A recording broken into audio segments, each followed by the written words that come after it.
What does it take to really lead in a world where no one has all the answers? Not just to perform, deliver results in the short term, but to truly lead from purpose, humility, clarity, and service to drive superior results in the long term. Today's guest on the Flourishing Edge podcast is Ramesh Srinivasan, Senior Partner at McKinsey, co-dean of the Bauer Forum, McKinsey's CEO Leadership Program, and co-author of The Journey of Leadership.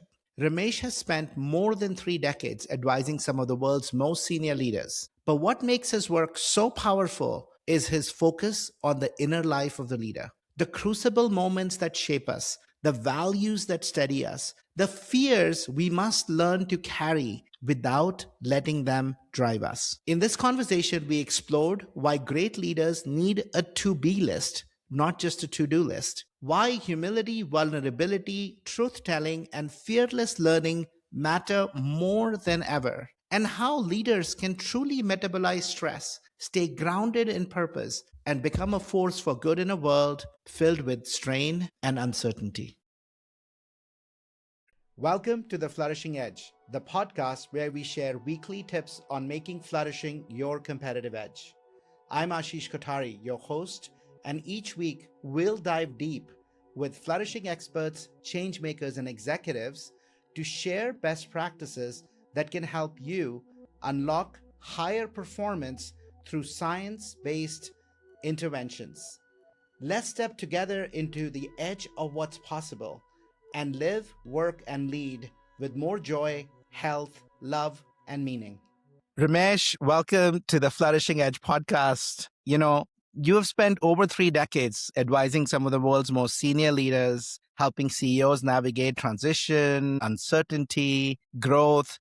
I had the pleasure of working very closely with you and just learning from your wisdom and your way of being in the world and the transformation that it creates. So I'm just delighted to have you spend a bit of time with our listeners on the Flourishing Edge podcast. Thank you for having me, Ashish. It's a real pleasure to reconnect and have this dialogue. I've really been looking forward to it. Well, my friend, before we get into the leadership frameworks, the book, The Journey of Leadership, which I absolutely loved, I just want to start with your personal story and what has shaped you into the kind of leader, advisor, and teacher that you have become. Many crucible moments have shaped my life, Ashish. Maybe a couple that I'll point out. I think one, I grew up in India, and unfortunately, my father passed away when I was 12 years old, and it was my mother who brought me up. I did have two older siblings who were also very strong voices in my life, but I think that shaped me. One, my mom was a really inspiring figure in my development. Loving lady, brought a smile to everybody around her, brought a huge level of service to the world, and I think not having my father made me much more independent. I did want everybody around me to like me. I was a little lonely as a child. And so that's been both a huge strength, but also something that I've realized over time, that leadership is not a popularity contest. And sometimes I need to be comfortable sharing a tough message with somebody. I went to the public schooling system in India. I was lucky enough to get a fantastic education. And that is what made me realize I have to pay it back. And so my wife and I, we got very involved with education in India. I sat on 4 nonprofit boards. And so it's really that positive orientation, being a force for good, the service orientation, the commitment to education. All of those are themes that have been shaped by events that have happened early in my childhood, Ashish. Yeah, like you, my mother was a big source of inspiration and way of being. She was a teacher. My father was a banker, an engineer. And both of them just had a way of kind of creating connection in the world, right? They were kind of between both families. My father was one of 9. My mother was one of 4. But they were the natural connectors of the whole family, like everything, like supporting each other. And I think my kind of sense of wanting relationships and building networks really started from that early days, seeing how they showed up, how they helped each other, how they supported others in our family. So it is amazing how these, growing up experiences have such a formative effect on you. Absolutely. So look, Your whole book, The Journey of Leadership, is built around the idea, right, that great leadership starts from the inside out. Share a little bit with our listeners on what does that mean and why is this so important right now? One of the roles I play at McKinsey is the dean of our Bauer Forum. The Bauer Forum is named after Marvin Bauer, who you may remember from your time at McKinsey, Mm-hmm.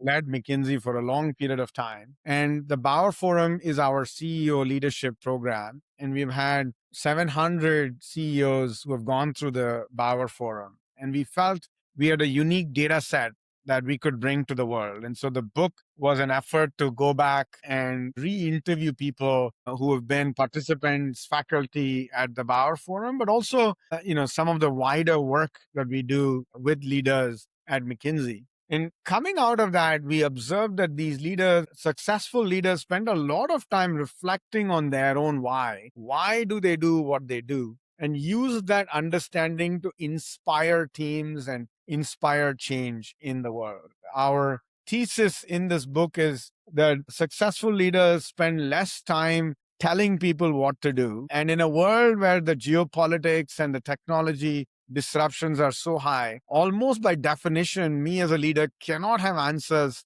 to all the problems that the institution I'm leading is facing. And so the way they lead is through this deep awareness of their own why, their own sense of purpose, the institution's purpose, the institution's values. Obviously, the leader has to play a critical role in defining these for the team and the institution. But once they've done that, they really inspire their teams and inspire the change that they want to see in the world versus telling people what to do. And we felt in this day and age, with all this uncertainty and anxiety, we felt this message is quite powerful. I've spent fair bit of time over the last several months sharing this message, and it's getting resonance all over the world, Ashish. It is very resonant with me, right? Your inner values serving as kind of a north star and your why of what you want to create in the world, and then the organization kind of, it ripples through the organization. But many people don't know what their inner why is, or like they don't know where to even start with,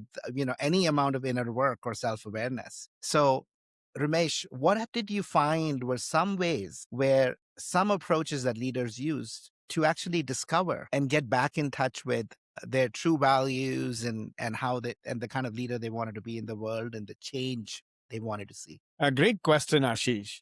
What I don't recommend is leaders don't need to go to 10 days of a silence retreat, right? Like I myself have been to Vipassana multiple times and I have my own meditative practice and so on. But you don't need to do that inner deep work at that level of depth. I do recommend leaders reflect a little bit on their own crucible moments that have shaped their life. It could be in their personal life, it could be in their professional life, being more explicit and deliberate about it. Also, then drawing a thread from those to their behaviors that they show up in their day to day work. And then taking their teams on a journey like this as well, where they increase the level of self awareness within themselves and awareness amongst their teams. That's a great way to start this journey. Just to make this very practical, the book has a chapter on embedding purpose. And the main protagonist in that chapter is Frank D'Souza, who led the IT services company Cognizant for a long period of time, created enormous value for customers and shareholders and employees. But one of the things that Frank did very well at his time was, bringing at regular frequencies, he would bring his leadership team together for them to share a little bit about their own life journey, the crucible moments that have shaped them, and really leave it to individuals on how open or how vulnerable they wanted to get, Mm-hmm. meet them where they Yeah. were. But that was a great starting point for a journey to really connect Cognizant's own mission, purpose to their individual whys, and make sure then that as leaders were communicating and they were leading an organization that had hundreds of thousands of people, he realized that this level of personal connection was critical to embedding purpose, injecting inspiration, and really mobilizing people and having change at scale, Ashish. So Ramesh, one of the most common, answers you get to the question if you ask somebody, hey, your job as a CEO, right? What's your why? What are you driving? One of the answers that I get quite often is, well, I'm the CEO. I report to the board. My job is to increase shareholder value. That's my why. Everything I do is to increase shareholder value. Why should it not be any other way? What's your perspective on that answer? So, as a CEO, you absolutely have a fiduciary responsibility to shareholders to increase shareholder value, right? So, that is a critical aspect of your role. I think all the McKinsey research on long term capitalism would say that if you can do, if you can make sure that as you're serving shareholders, you're also thinking about a broader set of, stakeholders. It is society at large, the customers you're serving, the employees you're working with, the odds of creating long term shareholder value go up dramatically when you can think holistically about all stakeholders. I would also say, from a sense of inspiring people, we've done a lot of research. We call it the 5 sources of meaning. Creating shareholder value or building great institutions, absolutely, they will resonate with one group of people, but to really motivate the full workforce that you have, you do need to tap into the other 4 sources of meaning as well, which could be around self-development of people, the teams having a great experience, the customers having a great experience, and contributing more broadly to society. So if you can tap into, holistic set of stakeholders and think about all 5 sources of meaning, the chances of being able to deliver long-term shareholder value are just much higher, Ashish. I'm reminded of this beautiful quote from Alex Edmonds. He's a London School economist. We had him on our podcast twice, actually, because I love his work. But one of his books is called Grow the Pie. And in our podcast, he said, he has this line in the book, and he also said it, which is, if you want to reach the land of profit, follow the road of purpose. Right. And his research extensively showed exactly what we found, Ramesh, at the time at the firm, right? Which is those that are purpose-driven, people-centric organizations, they actually do drive higher shareholder returns, almost to the factor of 2 to 3.5% alpha. And so, yes, if you want to drive shareholder value, it's not an either or, as you're also highlighting and inviting people to consider. It's actually an and it's one road that leads to the other. Absolutely. And I think especially the key theme is, in the short term, you could probably drive profit at the expense of other stakeholders or at the expense of being purpose oriented. But the moment you take a long term Yes. mindset and all the research, when you look at value creation over a 5, 10, 15-year period, then absolutely, I think, it's critical to think about all stakeholders, and it's critical to be purpose driven, Ashish. So look, to start with your why requires a lot of self awareness of who you are, what drives you, what your teams drive you. Fundamentally, that requires stillness and space and a shift from doing all the time, busy calendars, to creating more of a space for being, where we can actually listen into these questions, inquire into these questions. To be purposeful requires us to be more self aware. And to be self aware requires a shift from constantly being on the go doing to creating a space of stillness and being, where we can really listen and inquire into these deeper questions and experiences that shape us into who we are and what we are inspired to create. What are some of these being qualities that separated truly exceptional leaders from merely the high performing ones? You're absolutely right. I think to be purposeful, you need that reflective space, and you need to move from just doing to being, knowing, and doing, Ashish. And I often say, as leaders, we add value based on all 3 dimensions, not just what we do, but also what we know and who we are, or how we are being. In fact, in the book, we have 150 micro practices, and one of those micro practices is, we observe leaders really in the morning, really thinking about what is their to be list and not just their to do list. So that depending on what they were going to do that day, how were they going to show up in the world? And in order to be thoughtful about that, leaders do need to create reflective times. It could be reflective times during the day, during the week, during the month, in your lifetime. So that recovery and reflective space is actually quite critical. We've been learning actually from the sports people on this, Ashish. So when you You look at a Novak Djokovic, for example, and he's been very public and vocal about this. He says he takes about 15 seconds from the time he plays a point that he was very upset with to the time that he's back and he's being fully present and playing this point as though it's the only point that matters, be it like a point where he may win the championship or being a point where he may lose the match, really being fully present and playing that point as though it's the only thing that matters. He takes about 15 seconds to reframe.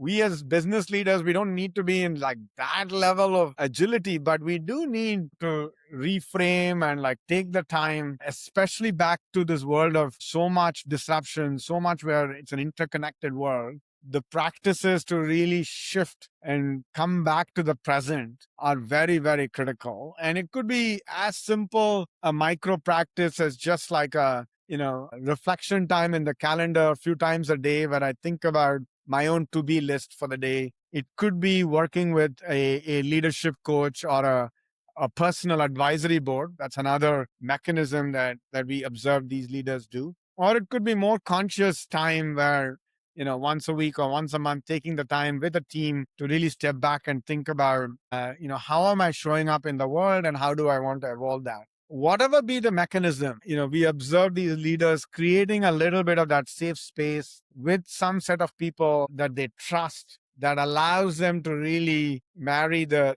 to-do list with the to-be list, Ashish. Yeah. I think that concept of a to be list is so powerful and I love it, right? I think even when people think about meetings, there's always, we say good quality meetings should have an agenda, should have like clear things that, things that need to be in place. Do we have the right people? But I don't remember a single one of the articles or any of the advice that actually talks about, as a leader, how do you want to be? And how do you want others to be? And how do you actually create that emotional space where, even if it's a hard conversation, a hard decision, we can actually do it in a way that taps into our intelligence, our purpose, versus our fears of what is going to go wrong. Absolutely. And even if the fears that we have a very valuable role to play. Even just acknowledging that and putting that on the table and setting up some mechanisms where we're going to process that fear in a thoughtful way and work through things that are consistent with our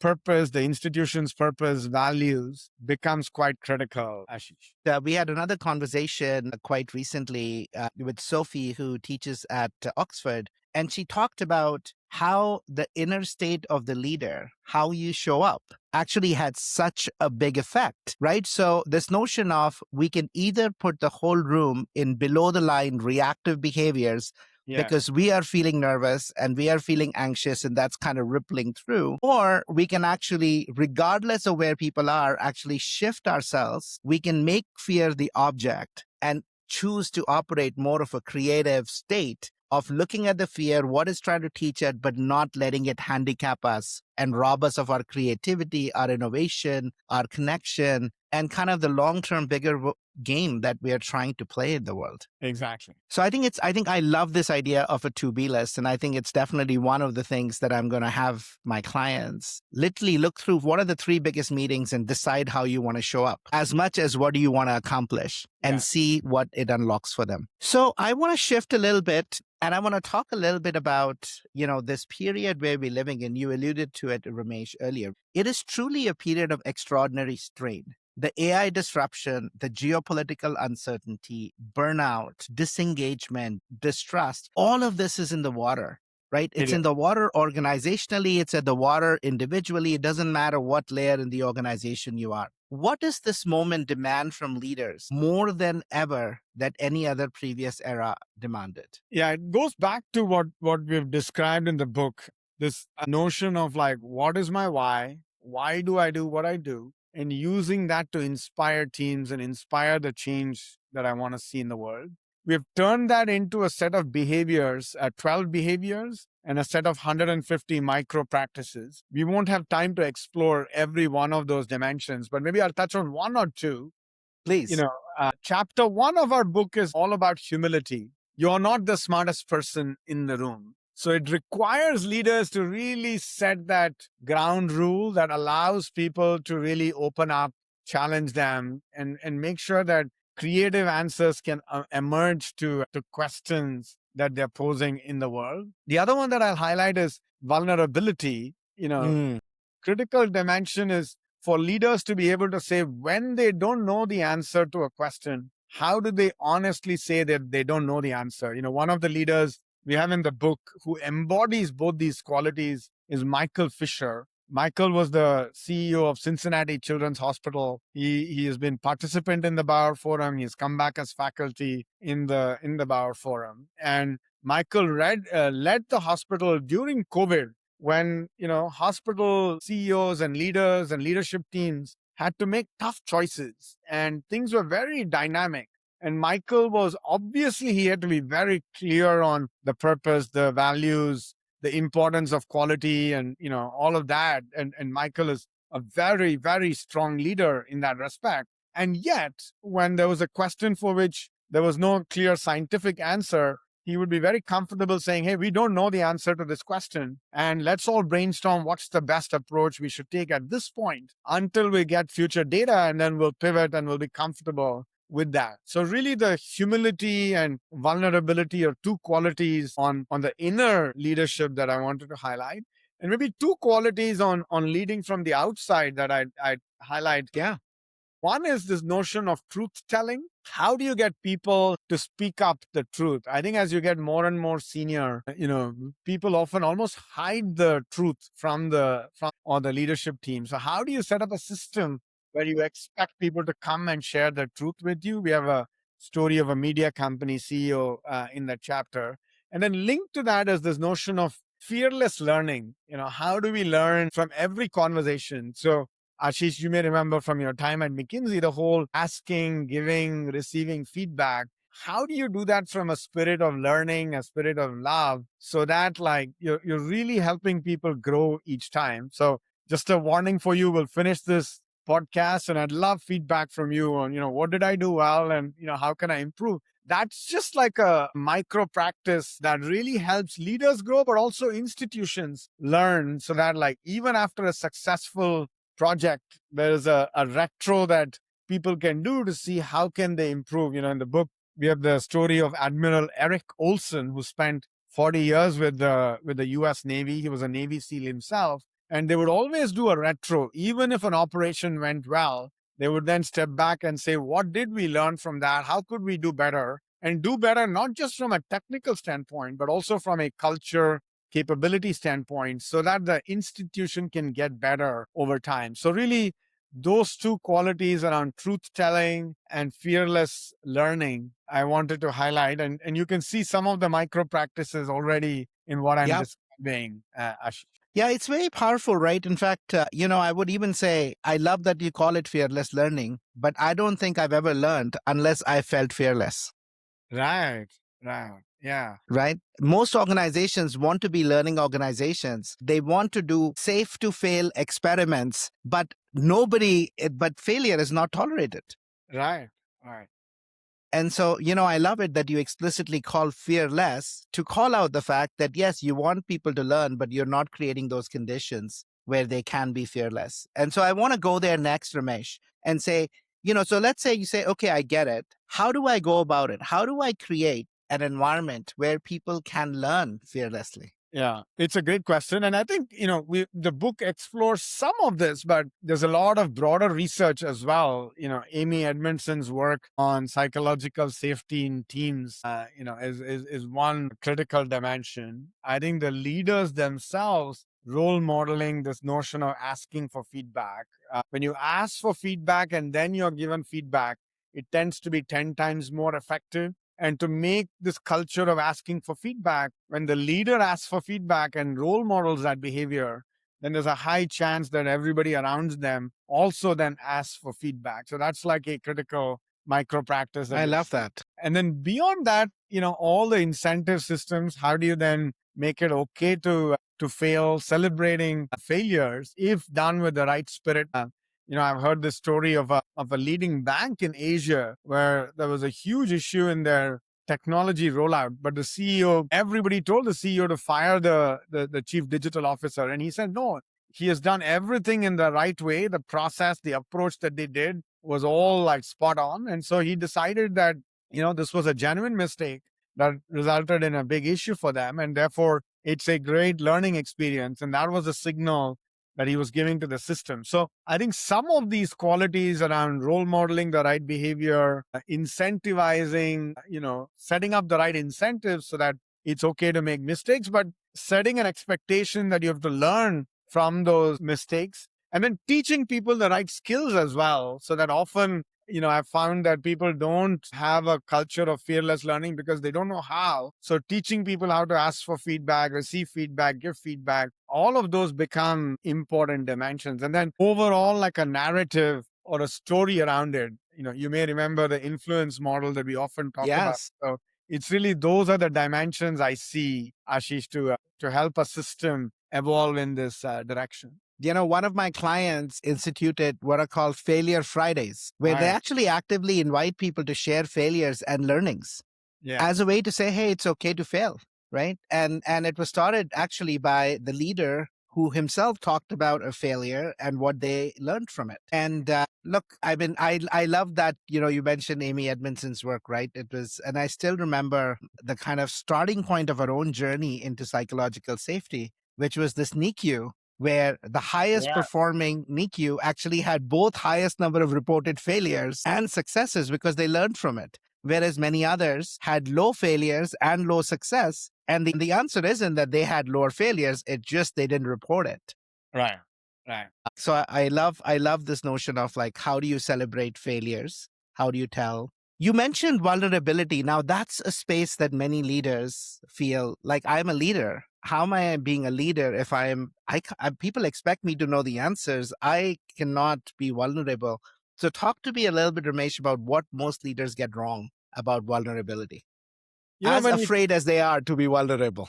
This conversation is brought to you by Happiness Squad, where we help leaders build new mindsets, new habits, and transform their ways of working to truly flourish.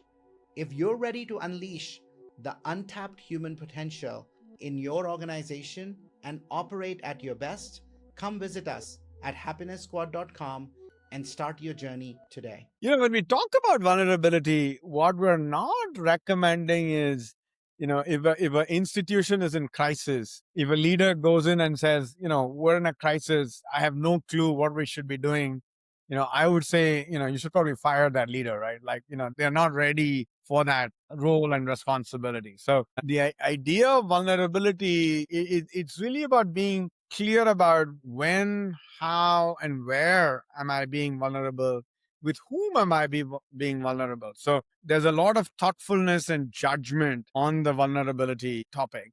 And like I said earlier, a leader absolutely has to set the right mission, values, expectations, goals, all of that. So that, you cannot, you cannot delegate that to a point where there's lack of strategic clarity. That absolutely leads to poor performance. So I think those dimensions you need to have. But having said that, when you don't have a clear answer, or when you're going to go into when you have to experiment, then you need to be comfortable being vulnerable. I gave the example of Michael Fisher. Maybe Yeah. I'll share another example of Rita Roy, who led the MasterCard Foundation for a long period of time. Rita, their endowment is $40 billion plus in endowment. They do like fantastic work around economic development, job creation in Africa. And Rita always led with very clear set of values, mission, goals, etc. But if there was a problem,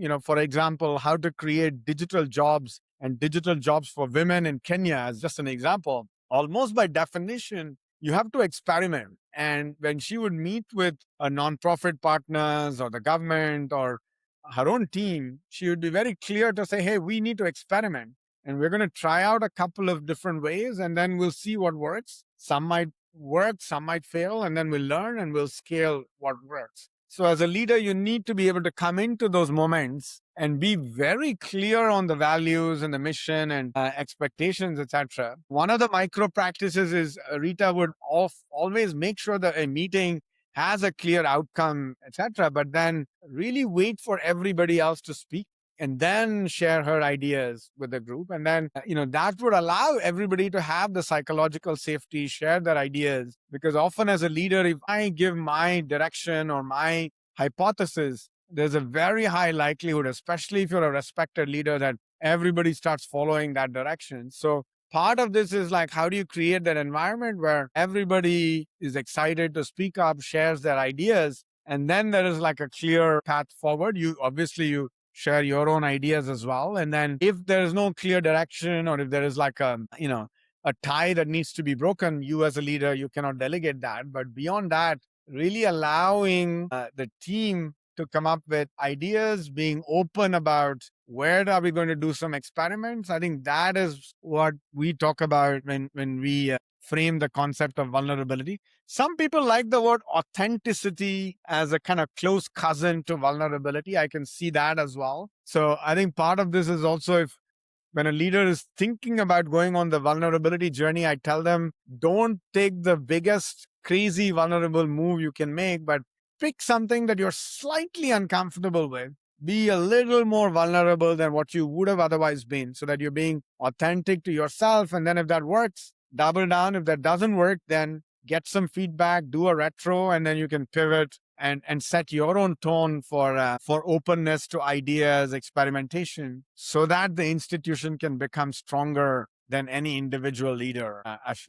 Yeah, I love that. And this notion of how do you create that safe space, right? And the fact that it's not done in one swoop, but I think we can grow through it. I still remember from our very early, my first training at the firm, we talked about the concept of the Johari window Right. Yes. and how over time, right, we can start from very little known knowns between us and the others. But the more we let ourselves be known to others, and the more others can reveal things about our own self through feedback that we might not be aware of. As leaders, if we start to go do that, we also create space for others to start. And all of a sudden, over a period of time, you actually create a space where we all trust each other. We feel we can be vulnerable. We can more easily say, I don't know. So others, if they might have some thoughts, we can create together. Yeah, absolutely. Right. So vulnerability is something that people are afraid of, and turn that into a superpower for an organization. Now, Ramesh, you've talked a lot also about this concept of in a period of high strain, it's critical for organizations to be able to metabolize strain, right? We don't have a choice not to feel stressed, but we absolutely have an obligation to learn to make that an ally. So that's where I want to go next, which is, what are some ways in which you see leaders truly make stress an ally and learn to thrive in it versus burnout, yeah, from it? Burnout is a very real phenomenon today. And I see leaders at all levels, whether it's leaders in the C-suite or leaders in the front line coming new into an organization, all of them face a risk of burnout. And I think I like this notion of stress as an ally. Yeah, we don't explicitly talk about it in the book, but very much that's an underlying theme. And I think part of it is any stress that I feel or any anxiety that I hold, I typically see as an entry point into a self reflection process journey. It's a test for my own operating system to see, am I working my best or not? And then back to my point about what I call corporate athletes, learning from the sports people to then use these opportunities to reframe and come back to presence and my own purpose. So the key here is to inject enough recovery time so that I can process and, as you said, metabolize the stress, use that as a learning practice to say, what new micro practice am I going to test today or this week, this month? That is going to help me become stronger, my team gets stronger, my institution gets stronger, so that it's not like I'm ignoring the stress or the anxiety or the fear. I'm staying with it, but then I'm metabolizing that. I learned from a teacher that, when I have a stress or an inner fear, I like to have that inner fear be in the back seat of the car that I'm driving. versus be the driver of the car, so that I lead from purpose, I lead from my own values. But those fears are very valuable assets for me, and so looking at them in the rear view mirror, just knowing that they're feeling safe, comfortable, well held, allows me to be even more bolder and lean forward and be in tune with my purpose. So that's a little bit of the mental model that we've seen leaders adopt, Ashish. So don't avoid it. Don't push it down to say it doesn't matter, but instead truly have it as a co-passenger where they have a voice, but we are actually leading from purpose, and there might be a couple of other allies, right, that are also there around. I know you and I are both kind of, we both love Amy Fox and Erica. I love this concept of her, the four. Right, She right. talks about these four personas, right, that we all carry, and really being able to create a true symphony rather than one person who's just kind of completely taking over. Right, right. I love that construct. Any other key components beyond what we have talked about, Ramesh, for leaders to build their inner operating system in these trying times, but also times that offer unbelievable possibilities than ever before? Yeah, I talk about a personal operating system and a family operating system. Mm, My personal operating system has, my own priorities, the roles I play in different things I do, the things that give me energy, and being very deliberate about that. And then how I'm spending my time with people and topics that really give my energy. And then when I think about managing my own, I often say manage energy before time. And, part of that is the diet, the exercise, the sleep that allows me to be at peak performance as much as possible, yeah. Ashish. That's like the personal operating model. And then there is a family operating model where my wife and I, we've been married 31 years. And as we've thought about our own individual purpose and then our collective purpose, as you know, education and especially education in India is a critical dimension. My wife, Charuta, she runs her own nonprofit called Problem Solvers Lab. And I sit on 4 education nonprofit boards, just making sure that this is synergistic. We're learning together and we are helping under-resourced communities, schools, students in India is a big driver for our collective purpose. And we use that to then manage, our own time and spending time on things that give us energy. We go on hikes together. We are learning Indian classical music together now. So Wow. those are all like things we have done in our family operating model, so that we're being thoughtful about who we are, what we are doing, what gives us energy, how we are spending time. So that's at least what I've observed these leaders do, Ashish. This has been such a power packed, as always, conversation, Ramesh, with you. So many unbelievable practices that I think leaders and our listeners can take away and implement in their lives, right? Ideally, almost with teams rather than by themselves. We always are better at forming habits when we practice together. I want to end with this question around, as you're thinking about leaders today and what the the kind of leaders the world needs now, what gives you hope? I'm intrinsically a positive person. So a big part of my hopes comes from my own inner journey, my own resilience. And because of what I've gone through, I hear, incredible stories that have trauma attached to it, and stories that have very, very tough situations. But through all of these, I've seen human beings, the human spirit. I've seen leaders come through, tackle these problems with grace, with humility, with strength, with a strong sense of purpose. And I see so many such examples around me today that is what gives me hope. It's not going to be easy because, you just open the newspaper and you can see so many stories of despair. So again, back to the discussion we had, I'm very grounded in that reality, and there's such unbelievable sources of inspiration and hope. We just talked about few of those leaders, Frank D'Souza, Michael Fisher, Amy Edmondson, Rita Roy. Like, these are all leaders and what they're continuing to do. All of this gives me hope about the future and what's possible in the world, Ashish. Yeah. Well, that's beautiful. Me as well. I always remember, at it every moment, as you said, the newspaper is filled with so many things that, are calling for us and can be activating. But I think if we can remember that for every moment like that, whether it was the Venezuela earthquake, whether it's what's happening in Gaza or in Iran or anywhere in Africa, in every place where humans are suffering, there is another human trying to do their best to help them. Yes. They might be few in number, but they are there. And the fact that despite so much suffering, the humans who are there by themselves are not just putting their hands and saying it is over. They're fighting through it. Those stories never get told, but those stories are there. And if we just looked closely enough, that we would find that right where darkness sits, light is there as well. Ramesh, thank you for this amazing conversation. I'm grateful to have had a chance to work and know you for 17 years at the firm and then continued following your work over the last 4 years since I've left. I appreciate the positive force for good and change you are in the world and how you're using your platform to help so many, whether it is helping underprivileged kids get education, helping leaders become more positive leaders and change their operating systems to thrive and create better things for the world. Thank you. Thank you for having me, Ashish. Thank you for joining me on The Flourishing Edge. If today's conversation inspired you, share it with someone who's ready to flourish too.